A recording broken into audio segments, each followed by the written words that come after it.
નમસ્કાર વિદ્યાર્થી મિત્રો, તમારું સ્વાગત છે KR પટેલ ગ્રુપ ટ્યુશનમાં ધોરણ 8 થી 12 કોમર્સ, જેમાં આજે આપણે અભ્યાસ કરીશું ધોરણ 9માં સામાજિક વિજ્ઞાનમાં પ્રકરણ 10 નો બીજો વિડીયો. આપણે પહેલા વિડીયોમાં જોયું હતું કે સરકારના અંગો જે ટાઇટલ છે એના મુખ્ય 3 અંગો છે: ધારાસભા, કારોબારી, ન્યાયતંત્ર. આ ત્રણેય અંગો કઈ રીતે સંકળાયેલા છે, દરેકમાં કેન્દ્ર કક્ષાએ અને રાજ્ય કક્ષાએ એમાં શું વિશેષતાઓ છે, બધી માહિતી પ્રાપ્ત કરી હતી. અને આશા રાખું છું કે તમે ફરી સાંભળ્યું હશે, સમજ્યા હશો, લખ્યું હશે ચોપડામાં ક્યાંક, અને ટેક્સ્ટ બુક પણ વાંચ્યું હશે. તો તમને આજના વિડીયોમાં વધુ ખ્યાલ આવશે. આજનો ટોપિક છે કેન્દ્ર કક્ષાએ ધારાસભા, એમાં સંસદ કહો એટલે લોકસભા. તો વાત છે આપણે કે બે ગૃહ છે, ઉપલું ગૃહ અને નીચલું ગૃહ. તો લોકસભા એ કયું છે? નીચલું ગૃહ છે. અને લોકસભામાં લોકો, સભ્યો પ્રત્યક્ષ મતદાનથી ચૂંટાયેલા પ્રતિનિધિ છે. મતલબ કે હમણાં જે ચૂંટણી આવી હતી 2019માં, એમાં આખા દેશમાં વોટિંગ થયું હતું અને એ પ્રત્યક્ષ મતદાનથી જે સભ્યો ચૂંટાયા છે એ લોકસભામાં એમને બેઠક મેળવી છે. લોકસભામાં સભ્યોની સંખ્યા 545 છે. યાદ રાખજો, 545, જેમાંથી 2 સભ્યો એંગ્લો ઇન્ડિયન સમુદાયના પ્રતિનિધિ હોવાથી એમની પસંદગી રાષ્ટ્રપતિ કરે છે. એટલે 543 બેઠક પર વોટિંગ થાય છે અને માત્ર 2 બેઠક ઉપર રાષ્ટ્રપતિનો અધિકાર છે. રાષ્ટ્રપતિ શું છે? તો રાષ્ટ્રપતિ એ લોકસભા, રાજ્યસભા બંને ગૃહનો એક ભાગ છે. રાષ્ટ્રપતિ સંસદમાં એવું કહેવાય કે પ્રથમ બેઠકમાં આવે છે. એ ઉદ્ઘાટન કરે છે, પ્રવચન કરે છે, સંબોધન કરે છે, એ સિવાય ક્યારેય પણ એમાં હાજરી આપતા નથી. રાષ્ટ્રપતિ સંસદના બંને ગૃહો, ઉપલું નીચલું બંને ગૃહનું સત્ર બોલાવે છે, ગૃહને મોકૂફ પણ રાખી શકે છે, વિસર્જન પણ કરી શકે છે. એવું લાગે કે લોકસભામાં વ્યવસ્થિત શાસન ચાલતું નથી, તો એ વિસર્જન એટલે કે એનું નાબૂદ કરવું, બંધ કરી દેવું. વોટ ઇઝ વિસર્જન? બંધ કરી દેવું. તમે સાંભળ્યું હશે, ગણપતિ વિસર્જન આપણે કરીએ છીએ, કોઈ કંપનીઓનું વિસર્જન થાય છે, કોઈ ધંધાની હોય પેઢી ભાગીદારી, એનું પણ વિસર્જન થાય. મતલબ કે બંધ કરવું. તો રાષ્ટ્રપતિ આ લોકસભાનું પણ વિસર્જન કરી શકે છે. એની પાસે સત્તા છે એવી. સંસદના બંને ગૃહોમાં 3 વાંચનમાંથી પસાર થયેલા ખરડા ઉપર રાષ્ટ્રપતિ સહી થાય ત્યારે જ ખરડો કાયદો બને છે. તમને આ વાક્યમાં કઈ ખબર નહીં પડે, હું વાક્ય ફરી બોલું છું. સંસદના બંને ગૃહોમાં 3 વાંચનમાંથી પસાર થયેલા ખરડા ઉપર રાષ્ટ્રપતિની સહી થાય ત્યારે જ આ ખરડો કાયદો બને છે. તમને આ વાક્યમાં એટલે ખબર નહીં પડે કારણ કે આ એવું કહેવાય કે સસ્પેન્સ પિક્ચર લાસ્ટ સીન છે. સસ્પેન્સ પિક્ચરમાં તમે લાસ્ટ સીન જુઓ ને કઈ ખબર જ ના પડે, તમારે આખું જોવું પડે. તો એમ આ રાષ્ટ્રપતિ શું કામ કરે છે એ લાસ્ટ સીન કહી દીધું કે રાષ્ટ્રપતિ સહી કરે ત્યારે ખરડો કાયદો બને. પણ એનું આગલું પિક્ચર હજુ જોવાનું બાકી છે આપણે, કે સંસદના બંને ગૃહોમાં 3 વાંચનમાંથી પસાર થાય એ શું છે એ આપણે જોઈશું આવતા વિડીયોમાં. એટલે આમાં શું છે, રાષ્ટ્રપતિની વાત ચાલે છે એટલે વચ્ચે આ લોકો વાક્ય મૂકી દીધું છે કે રાષ્ટ્રપતિ સહી કરે ત્યારે જ એ ખરડો કાયદો બને છે. પણ આ ખરડો શું છે, ક્યાંથી પસાર થયો, કયું વાંચન છે, આ શું છે, એ બધી માહિતી તમને આવશે આવતા વિડીયોમાં. તો હું તેમાં તમને એ વખતે આ વાક્ય ફરી યાદ કરાવીશ. પણ અહીંયા એટલે મૂક્યું છે કે રાષ્ટ્રપતિની વાત ચાલતી હોય તો રાષ્ટ્રપતિ પાસે સત્તાઓ કઈ કઈ છે બધી અહીંયા મૂકવી પડે, એટલા માટે આ વાક્ય અહીં મૂક્યું છે. લોકસભા એ કાયમી ગૃહ છે. લોકસભા એ કાયમી ગૃહ નથી, રાજ્યસભા કાયમી ગૃહ છે. હવે આ શું છે સમજાવું. લોકસભા છે ને એ દર 5 વર્ષે પૂરું થાય. તમે જો 2014માં ચૂંટણી આવી હતી અને 5 વર્ષ થાય એટલે 2019 ફરી ચૂંટણી આવી. તો 2014માં જે સભ્યો હતા એ બધાનું થયું વિસર્જન. 19માં ફરી ચૂંટણી થઈ અને જે સભ્યો ફરી ચૂંટાયા, જે ફરી જીત્યા, એ પાછા સંસદમાં આવી ગયા. અને આ રીતે દર 5 વર્ષે થાય વિસર્જન એ બંધ થઈ જાય છે અને ફરી ચૂંટણી થાય અને પછી એ પાછા એમાં આવતા હોય છે. તો આ રીતે એવું કહી શકાય કે લોકસભા એ કાયમી ગૃહ નથી, દર 5 વર્ષે બંધ થાય છે અને એવું બને કે મુદત 5 વર્ષની હોય પણ એની પહેલા પણ બંધ કરવું પડે. તો લોકસભા એ કાયમી ગૃહ નથી, દર 5 વર્ષે ચૂંટણી આવે છે એ પહેલા એ વિસર્જન થાય છે અને ફરી ચૂંટાય અને સભ્યોથી ફરી બનતું હોય છે. આ ખાસ યાદ રાખજો કે લોકસભા એક નીચલું ગૃહ છે અને કાયમી ગૃહ નથી. It is not permanent, it is temporary. ભારતીય સંસદે બંધારણમાં દર્શાવેલી મર્યાદાઓમાં રહીને સત્તા ભોગવવાની હોય છે. એવું કહી શકાય કે બંધારણમાં જે નીતિ નિયમો છે એ આ સંસદના સભ્યોને લાગુ પડે છે અને એટલા માટે બંધારણ સર્વોપરી છે, સૌથી ઉપર બંધારણ છે. બંધારણમાં જે વાત ન હોય એ આમને સત્તા મળતી નથી. એટલે એવું કહી શકાય કે સંસદ કરતા બંધારણ સર્વોપરી છે. સંસદ બંધારણને આધીન કામ કરે છે. સંસદે ઘડેલા કાયદાઓમાં બંધારણીય જોગવાઈનો ભંગ થતો હોય તો એને અદાલતોમાં પડકારી શકાય છે. મેં કહ્યું એમ આગળ વાત થઈ હતી આપણે કે ન્યાયતંત્ર જે છે ને એ ધારાસભા અને કારોબારીથી સ્વતંત્ર છે, નિષ્પક્ષ છે. એટલે જો ધારાસભા કે કારોબારીમાં ક્યાંય પણ લાગે કે એ લોકો સત્તા દુરુપયોગ કરી રહ્યા છે, જે બંધારણમાં છે જ ને એનો ઉપયોગ કરી રહ્યા છે, તો એને આપણે કોર્ટમાં પડકારી પણ શકીએ છીએ. અને જો એમ ખાતરી થાય કોર્ટની અંદર કે બંધારણની જોગવાઈનો ભંગ થઈ રહ્યો છે તો એને અદાલત ગેરબંધારણીય જાહેર કરીને રદબાતલ પણ કરી શકે છે. એટલે તમામ સભ્યો જે છે જેને આપણે વોટ આપીએ છીએ એ લોકોએ પણ બંધારણમાં કાયદા મુજબ જ સત્તા ભોગવવાની હોય છે. જો એનાથી બહારનું એ કામ કરવા જાય તો એને આપણે અદાલતમાં પડકારી પણ શકીએ છીએ. હવે છે સંસદ સભ્યની લાયકાતો. આપણે વાત કરી કે લોકસભા કાયમી ગૃહ નથી, દર 5 વર્ષે ચૂંટણી આવે છે, પણ એ ચૂંટણીમાં કોણ ઊભું રહી શકે? સંસદ સભ્ય કોણ બની શકે? એની લાયકાત શું છે? તો દરેકમાં એક લાયકાત હોય. મત આપવો હોય કે મત મેળવવો હોય, આ બંનેમાં લાયકાત હોય. આપણે જોયું કે દરેક નાગરિકને, ભારતીય નાગરિકને 18 વર્ષની ઉંમરે પુખ્ત વય જાહેર કરીને મતાધિકાર આપવામાં આવે છે. તો એ મતાધિકાર કોને મળે અને લાયકાત કઈ કઈ છે? તો એ વખતે આપણે પ્રકરણ 8 અને 9 જોઈ હતી. હવે આજે એ જોઈએ કે આ જે વોટ મેળવે છે એમનામાં લાયકાત કઈ હોવી જોઈએ. તો લોકસભાના સભ્ય તરીકે પહેલી વસ્તુ તે ભારતીય નાગરિક હોવો જોઈએ. ચૂંટણી લડવા માટે ઓછામાં ઓછી 25 વર્ષની ઉંમર હોવી જોઈએ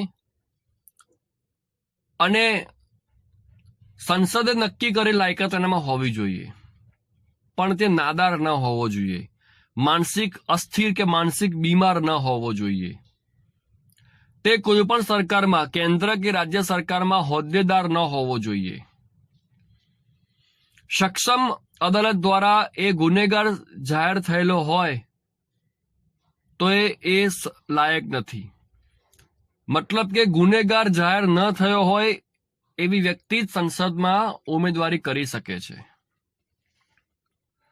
સંસદની 2 બેઠકો વચ્ચે 6 માસથી વધુ સમયગાળો પસાર ન થાય તે રીતે ગૃહની બેઠક બોલાવવી પડે છે. આ બધું કામ કોણ કરે છે? આપણે આગળ વાત થઈ હતી, રાષ્ટ્રપતિ. લોકસભાનું વિસર્જન વડાપ્રધાનની સલાહથી જ રાષ્ટ્રપતિ કરી શકે છે. જે ગૃહનો સભ્ય હોય તે વ્યક્તિ તે ગૃહની કાર્યવાહીમાં ભાગ લઈ શકે છે. એટલે શું 2 ગૃહ છે ને, નીચલું ગૃહ લોકસભા અને ઉપલું ગૃહ રાજ્યસભા. તો આ બંને ગૃહની કાર્યવાહીમાં જે તે સભ્ય ભાગ લઈ શકે છે. મતલબ જે સભ્ય રાજ્યસભાના હોય એ એની કાર્યવાહીમાં ભાગ લે અને જે સભ્ય લોકસભાના હોય એ એની કાર્યવાહીમાં ભાગ લેશે અને મતદાન કરે છે. મંત્રીમંડળનો કોઈ સભ્ય સંસદના નીચલા ગૃહનો સભ્ય ન હોય તો પણ બંને ગૃહની ચર્ચામાં ભાગ લઈ શકે છે, સંબોધન પણ કરી શકે છે, પરંતુ એ જે ગૃહમાં સભ્ય હોય તે ગૃહમાં જ મતદાન કરી શકે છે. એટલે એને સંબોધન કરવું હોય, કઈ વાતચીત રજૂ કરવી હોય તે બંને ગૃહમાં જઈ શકે છે, પણ મતદાન તો પોતે જે ગૃહમાં સભ્ય હોય તે ગૃહમાં જ કરી શકે છે. લોકસભામાં વાત કરીએ આપણે 543 જે બેઠકોની ચૂંટણી થાય છે એમાંથી 26 બેઠક ગુજરાતમાં છે. લોકસભાની મુદત 5 વર્ષની હોય છે. જો કે તે અગાઉ રાષ્ટ્રપતિ એને વિખેરી પણ શકે છે અને કટોકટી સમયે 1 વર્ષ સુધી લંબાવી પણ શકે છે.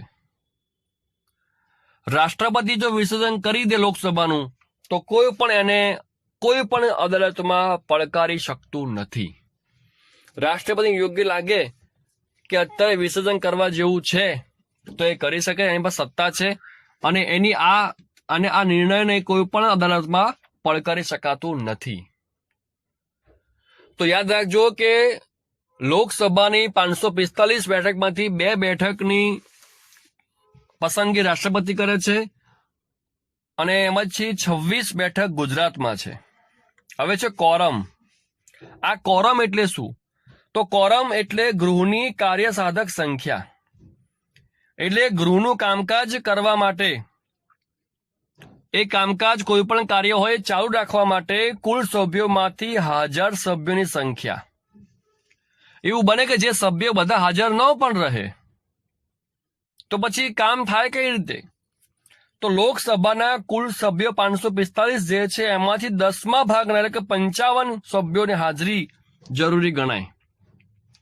જો 55 થી પણ સભ્યો ઓછા હોય તો કોઈ પણ કાર્યવાહી થઈ શકતી નથી. તો દેશની કોઈ પણ કાર્યવાહી કરવી હોય તો જે સંખ્યા હોય એના 10મા ભાગના સભ્યો હાજર રહેવા જોઈએ. એટલે 545 ભાગ્યા 10 54.5 એટલે સમથિંગ 55 જેવું આસપાસ થાય. એટલે 55 સભ્યો હાજર રહેવા જોઈએ. આને કહેવાશે કોરમ. રાજ્યસભા 250 સભ્યો છે અને 10મો ભાગ 25 થાય. તો 25 સભ્યો હાજર હોય તો એ કોરમ કહેવાય અને એ મુજબ તમે કાર્યવાહી કરી શકો છો. એટલે કાર્યવાહી કરવા માટે કોરમની સંખ્યા એટલે કે 10મા ભાગની સંખ્યા હાજર રહેવી જરૂરી છે. તો આ હતું કેન્દ્ર કક્ષાએ લોકસભા. અને હવે જોઈએ રાજ્યસભા. આપણે જોયું કે લોકસભા નીચલું ગૃહ છે, રાજ્યસભા ઉપલું ગૃહ છે. યાદ રાખજો, દરેક રાજ્યનું પ્રતિનિધિત્વ ધરાવતું ગૃહ એટલે રાજ્યસભા. રાજ્યસભામાં 250 થી વધે નહીં એટલા સભ્ય જોગવાઈ કરવામાં આવે છે. 250 થી વધુ સભ્યમાં હોતા નથી. લોકસભામાં 545 સભ્યો છે અને રાજ્યસભામાં 250 થી વધારે સભ્યો નથી. હવે આની ચૂંટણી પ્રત્યક્ષ નહીં પરોક્ષ થાય છે. જે તે રાજ્યોની અને સંઘ પ્રદેશની વિધાનસભાના ચૂંટાયેલ સભ્યો હોય એ જ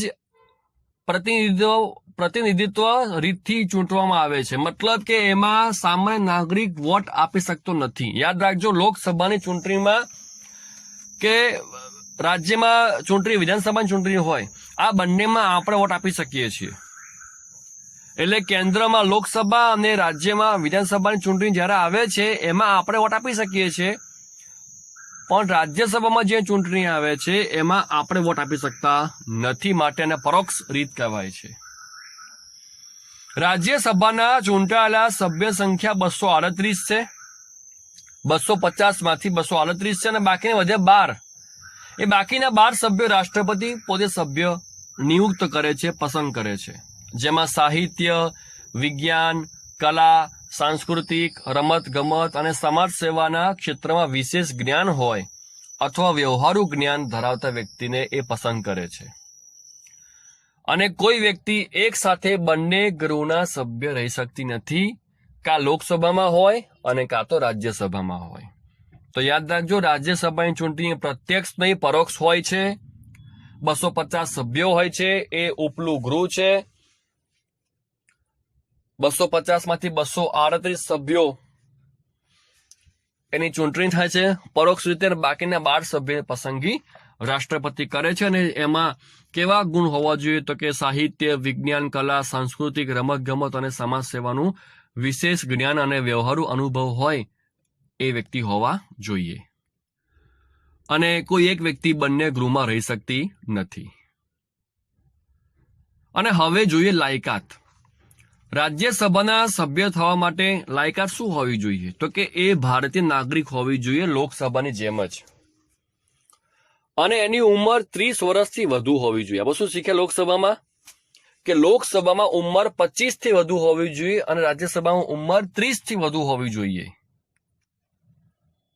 તે નાદાર કે માનસિક બીમાર કે માનસિક અસ્થિર મગજનો ન હોવો જોઈએ અને ગુનેગાર ન હોવો જોઈએ. તમે જુઓ કે લોકસભા અને રાજ્યસભાની લાયકાતો લગભગ સરખી છે, ખાલી એક જ ફરક પડ્યો. શું ફરક પડ્યો? ઉંમરનો. કે લોકસભામાં 25 વર્ષ હોવી જોઈએ અને રાજ્યસભામાં 30 વર્ષ હોવી જોઈએ. તો તમે આ રીતે ખાસ લખી રાખો કે બંનેમાં લાયકાત સરખી કઈ છે, અલગ કઈ છે. મેં આપને ગયા વિડીયોમાં કહ્યું હતું, તમે ચોપડામાં રફમાં લખશો ને તો વધુ મગજમાં ક્લિયર થશે. માત્ર વાંચી જાઓ કે માત્ર સાંભળો તો લાંબો સમય યાદ નહીં રહે, પણ સમજ્યા હશો કે આ બંનેમાં ભારતીય નાગરિક હોવો જોઈએ, નાદાર ન હોવો જોઈએ, અસ્થિર મગજ ન હોવો જોઈએ, ગુનેગાર ન હોવો જોઈએ. એ લાયકાત બંનેમાં આવે છે, કોમન છે. ફરક છે માત્ર લોકસભામાં ઉંમર 25 ની અને અહીંયા ઉંમર 30 ની હોવી જોઈએ. તો આમ સમજ્યા હોય ને તો લાંબો સમય યાદ રહેશે. તો ખાસ લખી રાખો ક્યાંક હાંસિયામાં કે બંનેમાં સરખી લાયકાત કઈ છે અને અલગ લાયકાત કઈ છે.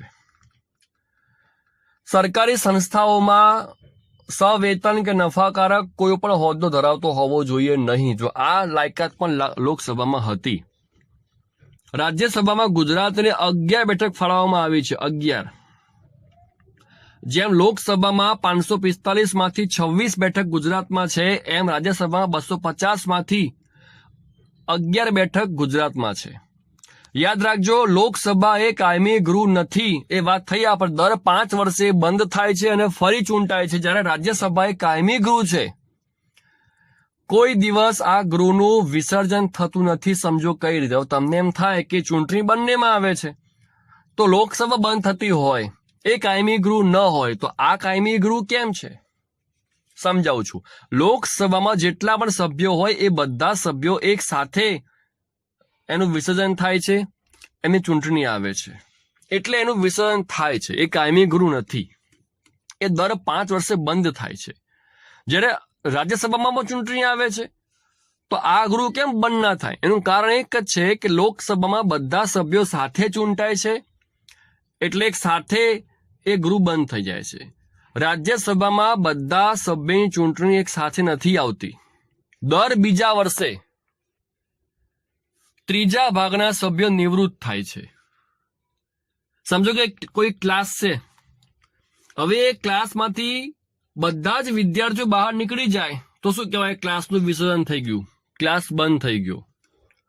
પણ એવું બને કે 10 બહાર જાય, 10 નવા આવે. હવે જો જૂના હતા એમાં 10 બહાર જાય, 10 નવા આવે. હજુ જો જૂના હતા એમાં 10 જાય, 10 નવા. મતલબ કે બધા વિદ્યાર્થીઓ એક સાથે નહીં નીકળતા, થોડાક નીકળે, થોડાક નવા આવે.